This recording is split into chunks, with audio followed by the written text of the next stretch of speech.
Euzu billahi mineşşeytanirracim. Bismillahirrahmanirrahim. Elhamdülillahi rabbil alamin ve salatu vesselamu ala hayri halqihi Muhammedinil emin ve ala alihi ve sahbihi ecmaîn. Değerli arkadaşlar, fıkıh kitabı ders okumaları derslerinden bir başka ders ile bir aradayız. Geçen dersimizde abdestin farzlarını ve sünnetlerini işlemiştik. Bugünkü dersimizde ise abdestin mekruhları ile abdest ve guslün şartlarını beraber okuyacağız. Faslun, bu fasıl abdestin mekruhları hakkındadır. Abdest alma esnasında yapılması mekruh olan davranışlar ve fiiller hakkındadır. Mekruh kelimesi ismi mef'ul olup keruha yekruhu fiilinden türemiştir. Sözlük anlamı hoş görülmeyen, bilinmeyen ve sevilmeyen şey manasına gelir. İslam fıkhındaki anlamı ise haram gibi kesin ve bağlayıcı olmamakla birlikte yapılmaması istenen şeydir. Ve yukrahul israfu, israf yapmak mekruhtur. Fissabbi, su dökmede, yani abdest azalarını yıkarken suyu israf etmek mekruhtur. İsraf kelimesi haddi aşma, tutumsuzluk, aşırılık, savurganlık gibi anlamlara gelen esrefe yusrifu fiilinin mastarıdır. İslam dinindeki genel anlamı ise dinin aklın veya örfün uygun gördüğü ölçülerin dışına çıkmayı ifade eder. İsraf eden kişiye de müsrif denilir. Ve tehlilul lehyetil kesseti, vav harfi atıftır. Tehlil kelimesini el-israf kelimesine atfetmiştir. Yani yukrahu tehlilul lehyetil kesseti, gür olan sakalı karıştırmak mekruhtur. Lil muhrimi, ihramda olan kişiler için, ihramda olan şahısların sakallarından kıllar dökülmemesi için abdeste gür olan sakallarını karıştırmaları mekruhtur. Ve ziyadetu ala selasi, abdest azalarını yıkarken ya da meshederken 3 seferden fazla yıkamak mekruhtur. Vel isti'anetu, ve yardım talebinde bulunmak mekruhtur. Bimen yagsilu a'da'ehu, azalarını yıkayan kişi için. İlla li uzrin, ancak abdest alan kişinin bir özrü varsa o zaman başka birisinden yardım alması, yardım talebinde bulunması mekruh değildir. İsti'anetun kelimesi mastar olup mazi muzarisi ista'ane yestainudur. Kelimenin aslı ista'vene yesta'vinu isti'vaneten olup istif'al babındandır. Mücerredi avene olup yardım anlamındadır. Başındaki sin harfi talep anlamında olup yardım talep etmek manasını ifade eder.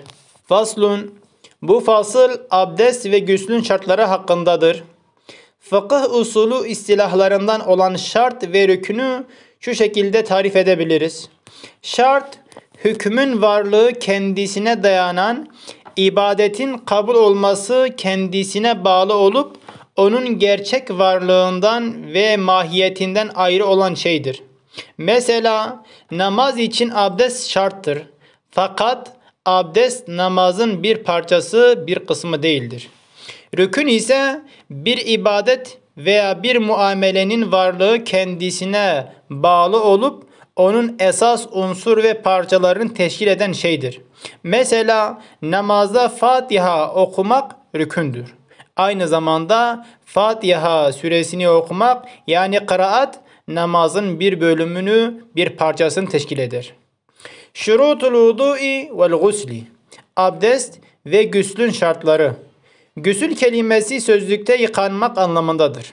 İstilah anlamı ise cünüplük, hayız ve nifas gibi hükmü kirlilik halinden kurtulmak için gerekli olan yıkanma ve dini temizliği ifade eder. El-İslamu, birincisi İslam'dır. Yani Müslüman olmaktır. Ve temyizu, ikincisi temizdir. Yani mümeyyiz olmaktır. Temiz kelimesi tef'il babından olup meyyeze yümeyyizu fiilinin mastarıdır.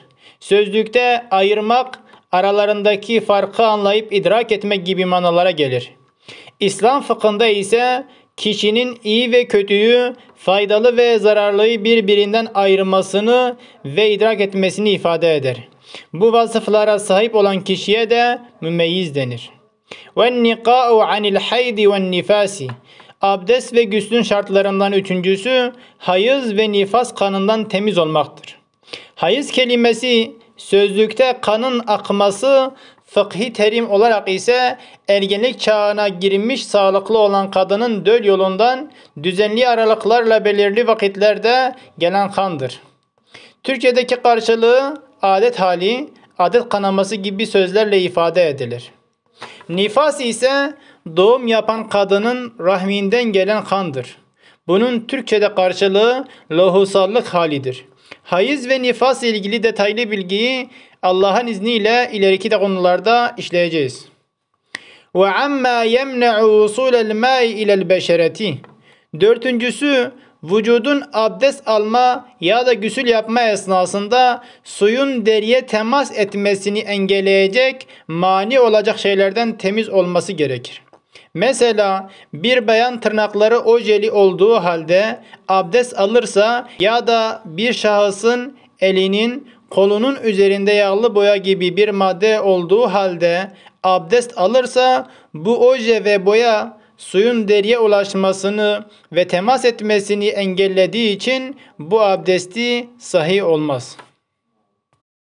وَالْعِلْمُ بِفَرْضِيَّتِهِ Abdest ve gusül şartlarından beşincisi, abdest almanın ve gusül yapmanın farz olduğunu bilmektir.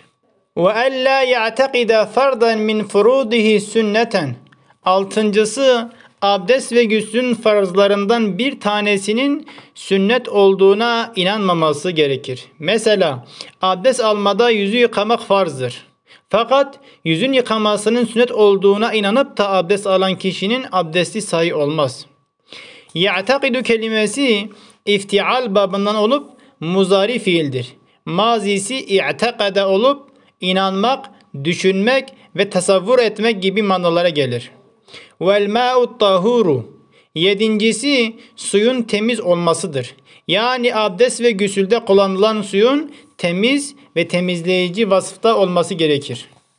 Ve izaletun necasetil ayniyeti Sekizincisi vücudun üzerinde bulunan ayni necaseti gidermek ve temizlemektir. Mesela abdest veya gusül almak isteyen birisi vücudunun üzerinde kan veya meni gibi ayni bir necaset varsa ilk önce o necaseti temizleyip daha sonra abdest ve gusül alması gerekmektedir. Ayni necaset gözle görülebilen hakiki ve maddi kirlilik, pislik demektir. وَاَلَّا يَكُونَ عَلَى الْعُضُوِ مَا يُغَيِّرُ الْمَاءَ Dokuzuncusu, azaların üzerinde suyun vasıflarını değiştirecek bir maddenin bulunmaması gerekir. وَجَرْيُ الْمَاءِ عَلَى جَمِيعِ الْعُضُوِ Abdest ve gusül şartlarından onuncusu, suyun azanın ya da azaların tamamının üzerinden akmasıdır. Yani abdest azalarının ya da gusül yapınca bütün bedenin üzerinde suyun akması şarttır. وَتَحَقُّقُ الْمُقْتَضِي 11. Abdesti almayı gerektirecek bir sebep, bir gerekçe olmasıdır. Örneğin namaz kılmak için abdest alması gibi namaz abdest alma için bir sebep ve gerekçedir. İn bânel halu şayet abdestsiz olduğu açık ve belli olursa o zaman abdest alması şarttır. Şayet abdestsiz olduğu açık değilse, tereddütlü ise o zaman abdest alması şart değil, ihtiyattandır. Bir de ve ademu sarifi adem kelimesi bulunmama, olmama, geçersizlik gibi manalara gelir. Sarif kelimesi de yüz çevirme, gitmesine izin verme, bırakmak, yol vermek gibi manalara gelir. Ve ademu sarifi cümlesi de niyeti bırakmamak ve ayrılmasına izin vermemektir.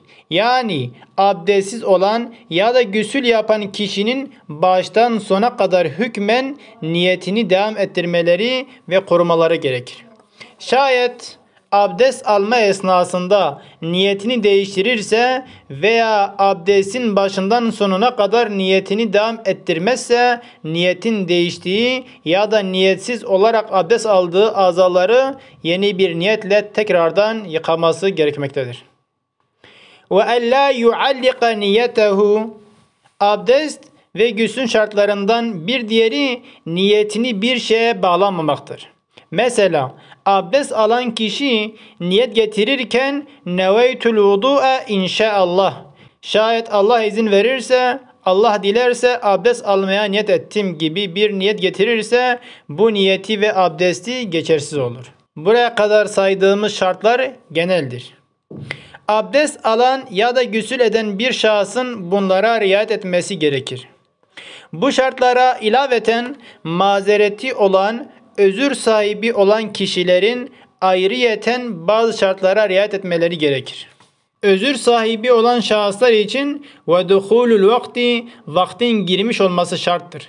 Yani abdesti ve güslü ne için alıyorsa onun vaktinin girmiş olması gerekir. Mesela abdesti namaz kılmak için alıyorsa namaz vaktinin girmiş olması gerekir. Ve takdimu istincaen, istincanın abdest almadan önce yapılması gerekir. İstinca kelimesi sözlükte taharetlenmek, kurtulmak gibi anlamlara gelir.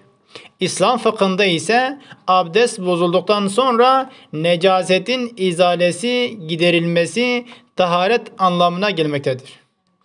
Ve tehaffuzun, abdest almadan önce selisil bevl, idrarını tutamama gibi bir özre sahip olan kişi pamuk, pet, temiz bez parçası gibi bir şeyle korunması şarttır.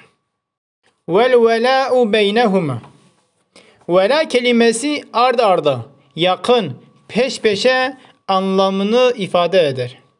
Vel velâ'u beynehuma, istinca, tehaffuz ile abdest almayı, abdest alma ile namaz kılmayı peş peşe yapması şarttır. Yani ard arda fasılasız bir şekilde ilk önce istinca yapıp necasetten temizlenecek, sonra tahaffuz dediğimiz bir bez parçası, pamuk ve benzeri bir şeyle korunacak, sonra abdest alıp hemen ardından da namaz ve benzerleri ibadetleri yerine getirir. Lidaimil hadesi, bu saydıklarımız şartlar devamlı abdestsiz olan, özür sahibi olan kişi için geçerlidir. Dini bir kavram olarak özür, dinmeyen burun kanaması, idrar tutamama, yaradan kan sızması, devamlı kusma, hayız ve nifaz dışındaki kadınların akıntısı gibi bedeni rahatsızlıklar bir namaz vakti süresince devam ederse bunlar özür olarak kabul edilmiştir. Bu gibi özürlerin kendisinde bulunan kişiye de mazur veya sahibi özür denilir. Değerli arkadaşlar, bugünlük dersimiz burada sona ermiştir. Bir dahaki derste görüşmek dileğiyle hepinizi Allah'a emanet ediyorum. Sağlıcakla kalın. Ve ahiru da'vanen elhamdülillahi rabbil alemin.